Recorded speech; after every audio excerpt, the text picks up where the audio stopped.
Chers amis, bonjour. Ici Daniel Leclerc et je vous souhaite la bienvenue à cette 7e émission de la saison 6.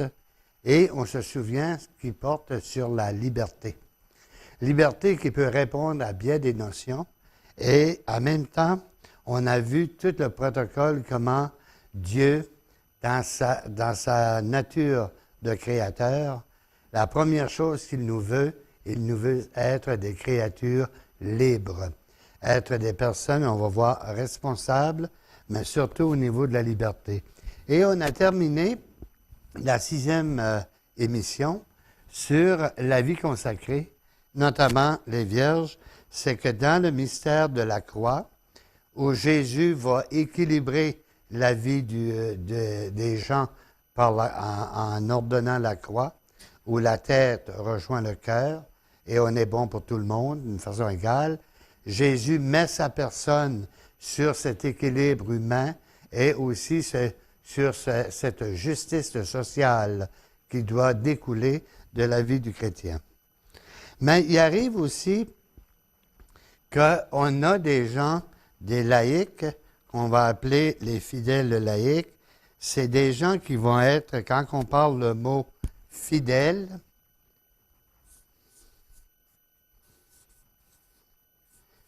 fidèle, c'est-à-dire au plan, ça va être au plan de Dieu, un plan qui se veut être un équilibre de la personne, mais aussi une justice sociale, où les relations sont basées non pas sur les désirs avec un S personnel, mais qu'on arrive avec un besoin au singulier, et finalement c'est en lien avec la collectivité. Il ne faut pas oublier que l'être humain n'est pas fait pour vivre seul. Il est fait pour vivre en relation avec les autres.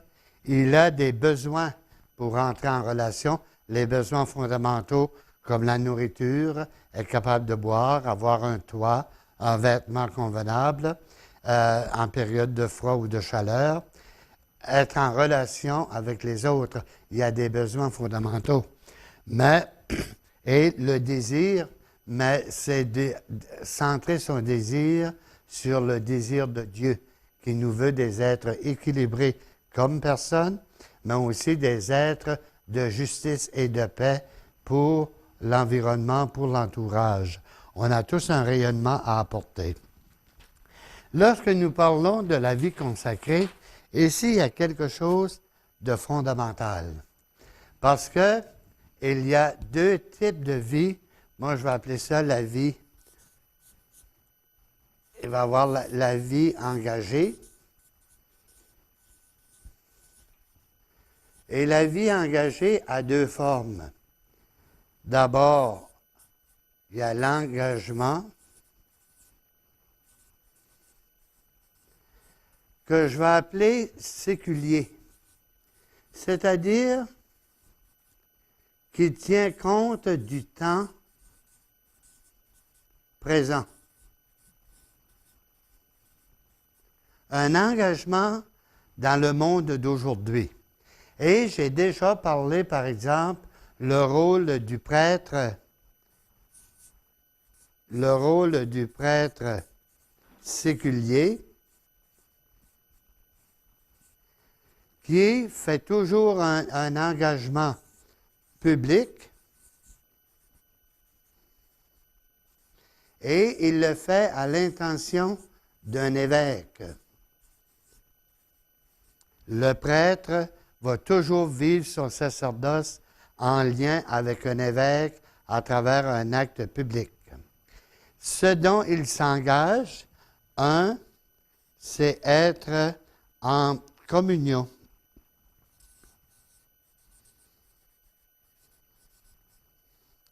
Il va être en communion avec son évêque.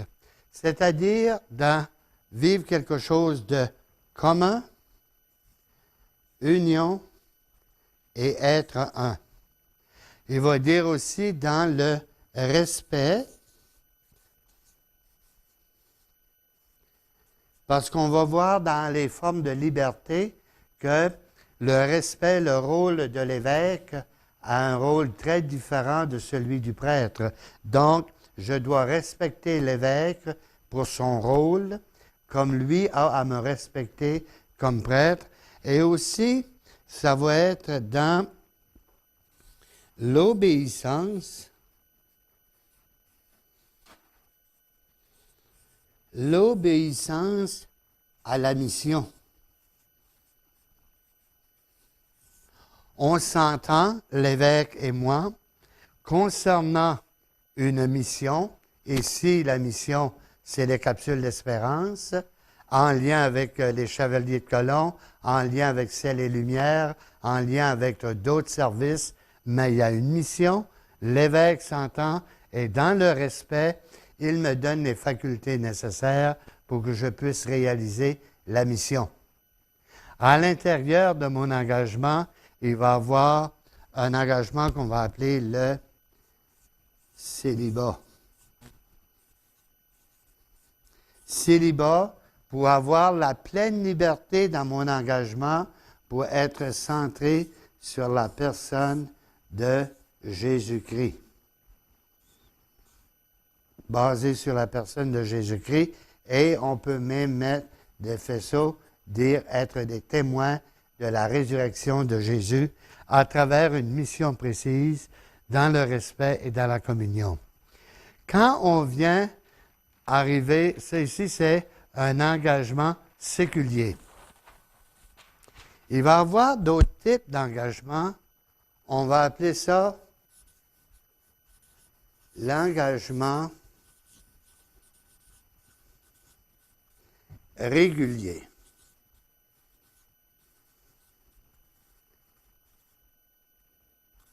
Bon, un engagement régulier, c'est-à-dire que principalement, il y a une règle. Une règle à suivre. Et dans l'Église, on connaît 4 types de règles pour la vie consacrée. Alors, ici, on parle pour les vies consacrées. Un engagement régulier. La règle, une règle qu'on connaît, c'est la règle de Saint-Bernard. Saint-Bernard qui souvent est en lien avec les ermites. Ils vivent en réclusion, ils vivent à part. Il y a des semi-ermites, ils vivent chacun dans des postignats, dans des cabanes, mais ils ont un lieu commun où ils vont aller célébrer, par exemple, l'Eucharistie. Ils vont prendre les repas en commun, mais ils retournent chacun dans leur ermitage.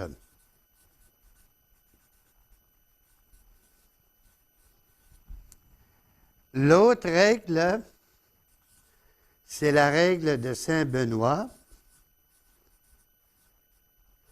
qui ici est plus la règle des cloîtrés. Par exemple, les cisterciens, les trappistes d'Oka, Saint-Benoît-du-Lac, toutes les formes de moines qu'on peut connaître, ils sont sous la règle de Saint-Benoît. Il va y avoir l'autre règle qui est unique, c'est la règle de Saint François d'Assise.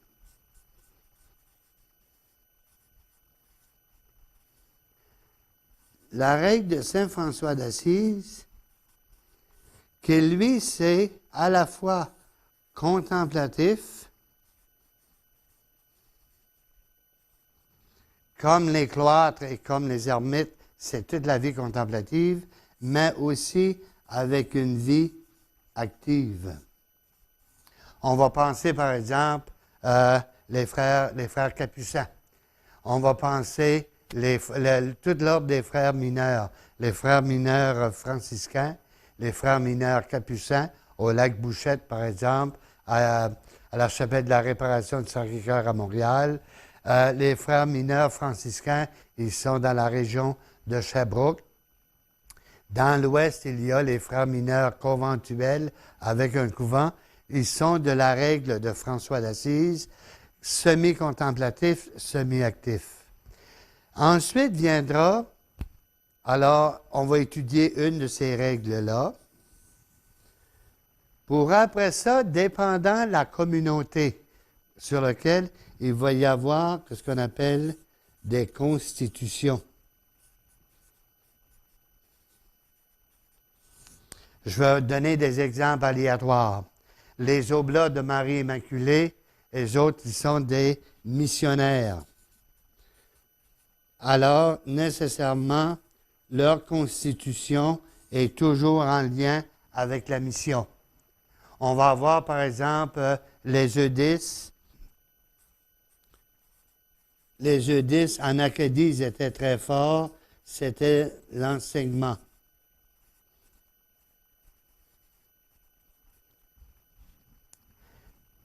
Qu'est-ce qui arrive dans ce cas ici? Quelqu'un qui veut faire une vie consacrée, il y a des étapes. La première étape, on va appeler ça le postulat, c'est-à-dire qu'il rentre dans une communauté et c'est toujours une communauté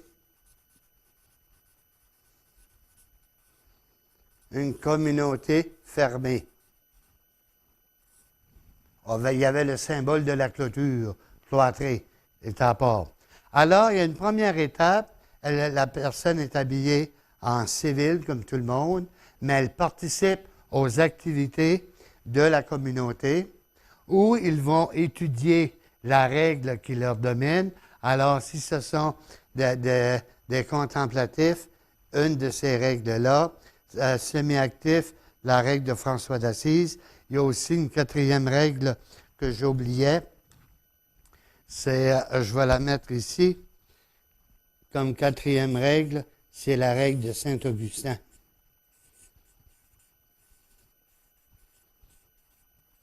La règle de Saint-Augustin, c'est ce qu'on appelle pour des sociétés. Les sociétés de laïcs, c'est pas vraiment cloîtré ou fermé, mais c'est des sociétés.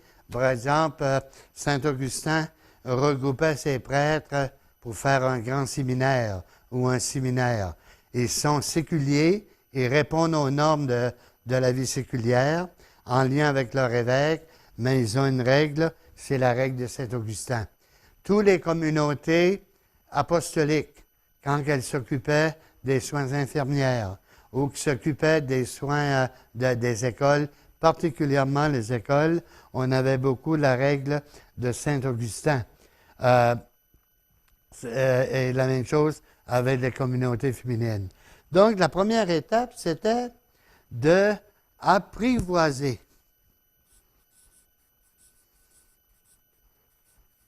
Apprivoiser la règle en question, une de ces quatre-là, mais aussi apprendre les constitutions de leur communauté. La deuxième étape, ça c'est la première, la deuxième, c'était ce qu'on appelait le noviciat. Ils avaient un habit religieux, mais différent, puis qu'ils participaient d'une façon plus assidue à la vie. Ils pouvaient même travailler pendant qu'ils étaient postulats, au postulat, soit postulants ou postulantes. Mais ici, au noviciat, ils sont vraiment membres de la communauté à part entière. Et quand viendra le noviciat, il viendra ensuite les vœux temporaires, qui souvent sont liés pour 3 ans, avant de faire la quatrième étape, les vœux perpétuels.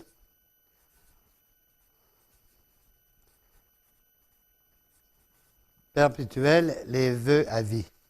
Ce qui est intéressant par rapport à la vie de communauté en lien avec la vie séculière. C'est que la vie séculière dépend l'engagement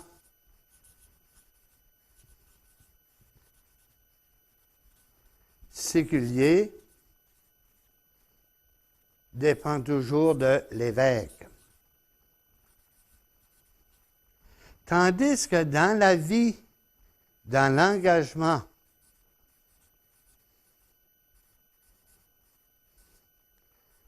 communautaire,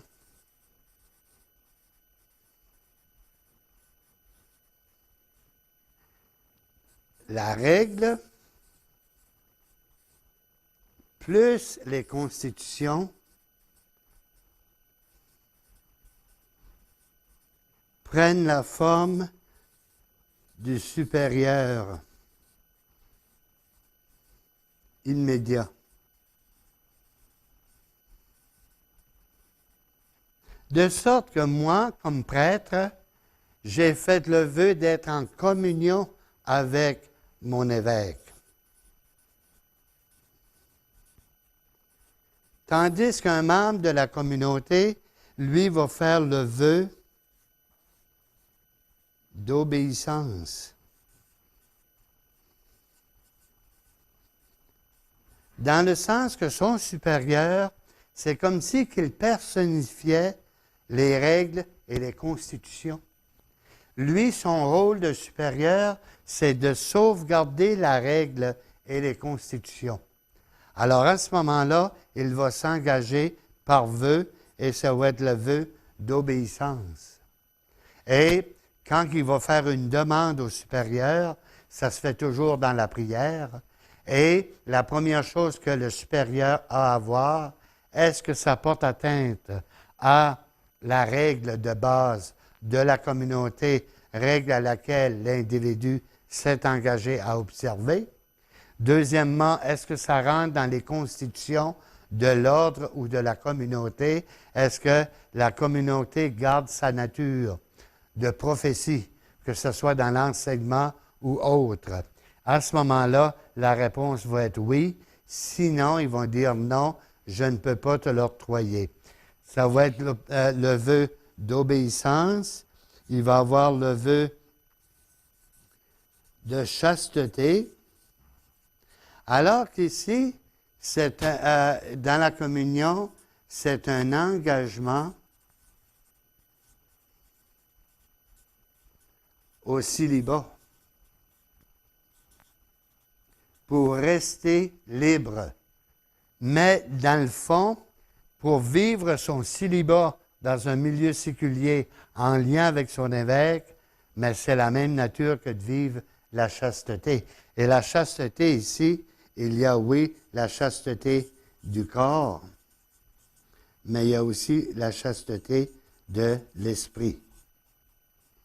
Et à ce moment-là, c'est tout ce qui se conçoit doit un jour s'exprimer, sinon ça va s'imprimer. Mais là, c'est à ce niveau ici où il y a tout un engagement et tout un processus qui est différent, parce qu'ici, je peux avoir des idées pas trop conformes au célibat, mais en même temps, je vais canaliser mes engagements d'une telle manière que mon engagement est sauf à cause de certains engagements que je prends ailleurs. Tandis qu'ici, c'est le corps et l'esprit, c'est vraiment dans l'ordre des contemplatifs, l'ordre des cloîtrés, c'est ce qu'on appelle le célibat, les vierges consacrées. Quand on va parler des vierges consacrées, et c'est saint Paul qui va en parler, ben ça c'est encouragé d'abord dès le début du christianisme. Dès le début du christianisme, saint Paul va parler des vies consacrées. Vous pouvez le lire dans le premier livre aux Corinthiens, et c'est au chapitre 7, et c'est au verset 34-36. Parce que, à l'époque de la vie des premiers chrétiens, la vie séculière était une vie de persécution. Alors, si tu rentrais dans ce courant-là, oublions la démocratie, oublions les mouvements sociaux de bien-être et de bienfaisance, oublions UNICEF, Oxfam et tout ce qui peut venir en aide aux démunis, oublions les œuvres de Paul-Émile Léger, toutes ces œuvres-là n'existent pas. Alors, c'était, dans le fond, la vie communautaire, comme on le voit, séculier, l'engagement qu'on peut vivre aujourd'hui, ça ne se vivait pas à l'époque de Jésus. Parce que tu étais pour ou tu étais contre. Et c'est là où il va arriver à un moment donné, c'est que l'homme, dans sa créature, ce qu'il a à témoigner, c'est que l'homme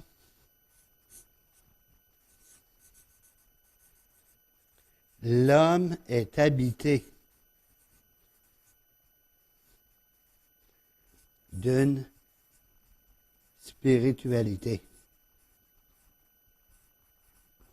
Il pouvait exister une spiritualité assez large, mais tout ce qu'on avait accès pour essayer de comprendre, c'était la philosophie. Socrate, par exemple, va en parler beaucoup de l'esprit et du bien et du mal qui nous habite. Mais avec la mort et la résurrection de Jésus, l'homme est maintenant habité d'une spiritualité. Il est capable de rencontrer Dieu. Il est même capable de consacrer sa vie pour un but ultime qui est sa propre destinée, aller là, à la source qu'il a vue, qu'il l'a créée. C'est forcément un appel. On ne s'invente pas on s'invente pas une mission.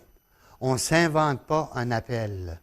C'est vraiment un appel qui vient des profondeurs, qui va créer l'équilibre dans ma vie et va créer la justice sociale autour de moi. C'est tous ces éléments qu'il faut tenir compte. Moi, quelqu'un qui me dit « Dieu m'a parlé, j'ai raison, vous avez tort », on va oublier ça. Il n'y a personne qui a une raison absolue sur tous les sujets. Il peut avoir des éléments à considérer, mais la vérité absolue infuse. Il n'y a personne qui l'a. Nous avons à la découvrir, cette vérité, dans nos échanges l'un vers l'autre.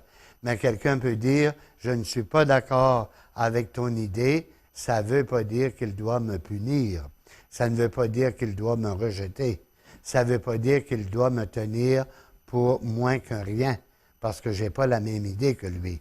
Alors, c'est là, dans ce contexte-là, qu'il va arriver à dire l'obéissance du corps, et ça va être, c'est saint Ambroise au début de l'Église quand il va dire « Celui qui soumet son propre corps et régit son âme sans se laisser submerger par les passions est son propre maître. » Alors, mon but et le but des chrétiens à l'époque de Jésus, c'est pas d'être maître sur les autres, c'est être maître de sa propre vie à soi, de sorte que je me trouve une manière de me blinder contre des idées adverses. Mon voisin peut être assez détestable que j'ai envie de le tuer, ça ne me donne pas une raison d'aller me chercher un arme à feu et d'exercer ma passion parce qu'il me dérange. Un arme à feu n'est pas... Quand on a trop de symboles de liberté comme un arme à feu, c'est parce qu'on n'a probablement pas de liberté à la base. Si notre liberté fondamentale, elle est solide, je n'ai pas besoin d'outils pour me défendre. Autrement, nous sommes dans le champ. Alors, il y a nécessairement cette définition qui dit que l'être humain est habité d'une spiritualité. Et c'est d'avoir cette faculté, cet appel à entrer au plus profond de lui-même, à découvrir que s'il vit, c'est parce que son cœur bat. Mais lorsqu'il prête attention, il n'est pas capable d'arrêter son cœur de battre. C'est de réaliser que s'il vit, ses poumons respirent, mais il réalise qu'il ne peut pas arrêter ses poumons de respirer. Et il découvre à un moment donné, il y a un fonctionnement dans le cerveau, il y a le pouvoir sur ses pensées, sur ses intuitions, mais il n'est pas capable de dire de ne pas en avoir. Il n'y a aucun contrôle de ce qui lui passe par la tête. C'est pour ça que quand quelqu'un va dire « je suis plein de tentation », regarde, parce que l'enfer, il existe, mais il existe dans le sens suivant. Si l'enfer existe, c'est toujours en lien avec ses responsabilités. L'enfer, c'est tout simplement être dans les champs de patates. L'Église n'a jamais dit qu'il était en enfer. Jésus va dire que ça existe et il va le comparer au feu de la géhenne. Mais le feu de la géhenne, c'est quoi? C'est le dépotoir de la ville. Il y a toujours un feu pour brûler les détriments, le détritus, les déchets de la ville. Alors, c'est une image, c'est un symbole. C'est la même chose lorsqu'on prend le jardin, on sème nos légumes le printemps, on va le sacler pendant l'été, mais l'hiver fait la différence entre la mauvaise herbe et tes légumes, parce que tu vas avoir une drôle de soupe à un moment donné. Il y a des choses qui n'y appartiennent pas. L'enfer, c'est tout simplement pour nous mettre devant notre responsabilité. Je peux dire, je crois pas, moi je ne crois pas en enfer. C'est bien parfait, mais ça ne veut pas dire que ça n'existe pas. C'est comme un gars, un politicien, je termine là-dessus, puis il arrive devant Saint-Pierre, puis Saint-Pierre dit, puis, qu'est-ce que t'es? Ben, moi, je suis un président d'un grand pays très riche. Et dit, j'ai pas vraiment menti, mais ça m'est arrivé de pas dire la vérité. Puis il dit, ça m'est arrivé de faire, j'ai pas vraiment fait l'adultère parce que c'était pas complet. Puis en même temps, il dit, j'ai jamais fait de tort, sauf quand je pouvais le cacher. Alors Dieu dit, je t'enverrai pas chez le diable parce que, il dit, tu veux pas en entendre parler, mais là où tu vas, la personne n'est pas belle, mais on l'appellera pas le diable. On ne dira pas que c'est l'enfer, mais il fait chaud. Puis on ne dira pas que c'est pour l'éternité, mais garde pas ton souffle jusqu'à temps que ça se rafraîchit. Il y a des mots, M-O-T-S, qu'on se refuse de se donner, de se dire, mais il y a quand même dans la spiritualité, il y a une réalité. Il y a la liberté et la non-liberté. Et ça va être le sujet sur lequel je vais vous entretenir dans la prochaine émission, lorsqu'on parlera de l'enfant prodigue, lui qui a goûté à la liberté de l'amour de son Père parce qu'il a osé goûter à l'amour de l'expérience humaine. Passez une agréable semaine et je vous rappelle les capsules, les coffrets sont toujours disponibles aux endroits où on vous indique. Passez une agréable semaine.